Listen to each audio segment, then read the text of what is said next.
নেপোলিয়নের শাসনকাল, এক বিপ্লবী সম্রাটের উত্থান ও পতনের গল্প। ইতিহাসে এমন কিছু মানুষ আছেন যারা শুধু নিজ দেশ নয় বরং গোটা পৃথিবীর গতিপথ বদলে দিয়েছেন। নেপোলিয়ন বোনাপার্ট তাদের মধ্যে একজন।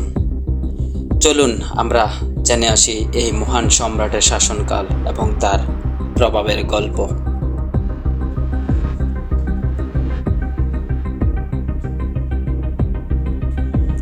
নেপোলিয়নের উত্থান।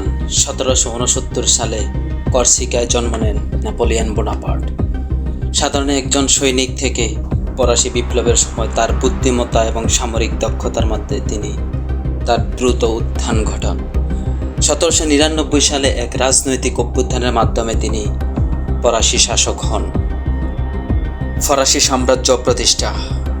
1804 সালে নেপোলিয়ন নিজেকে ফ্রান্সের সম্রাট হিসাবে ঘোষণা করেন এবং তার অধীনে ফরাসি সাম্রাজ্য শুধু ইউরোপ নয়, বিশ্বজুড়ে শক্তিশালী এক প্রভাব বিস্তার করেন।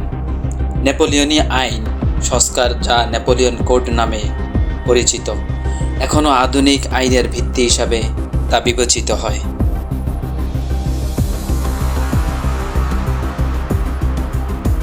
নেপোলিয়নের শাসনকাল এবং যুদ্ধ।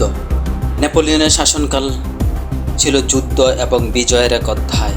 তিনি অস্ট্রিয়া, ক্রোয়েশিয়া, রাশিয়ার মতো শক্তিশালী রাষ্ট্রগুলোকে পরাজিত করেন, কিন্তু তার সবচেয়ে বড় ভুল ছিল 1812 সালে রাশিয়া আক্রমণ করা। প্রচণ্ড শীত এবং রুশদের প্রতিরোধ তার সেনাবাহিনীকে দুর্বল করে ফেলে।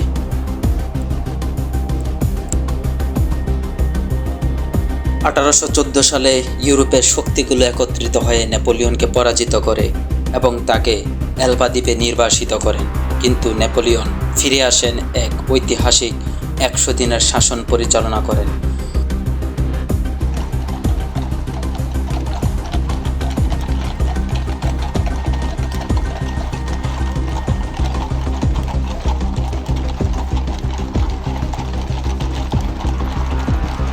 শেষমেশ ওয়াটারলু যুদ্ধের মধ্যে তার চূড়ান্ত পতন ঘটে। 1821 সালে সেন্ট হেলেনা দ্বীপে নেপোলিয়নের মৃত্যু হয়।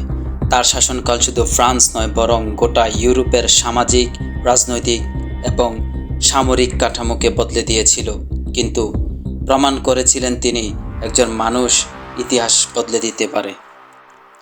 নেপোলিয়ন বলেছিলেন, মৃত্যু কিছুই নয়, কিন্তু পরাজিত এবং অসম্মানিতভাবে বেঁচে থাকা প্রতিদিনের মৃত্যু। নেপোলিয়নের গল্প আমাদের শেখায় যে সাহস, নেতৃত্ব এবং দৃষ্টিভঙ্গি দিয়ে একজন মানুষ কত দূর যেতে পারে। ইতিহাসের পাতায় তার নাম চিরকাল অমর হয়ে থাকবে। আজ এ পর্যন্তই। আবার দেখা হবে নতুন কোনো অধ্যায় নিয়ে।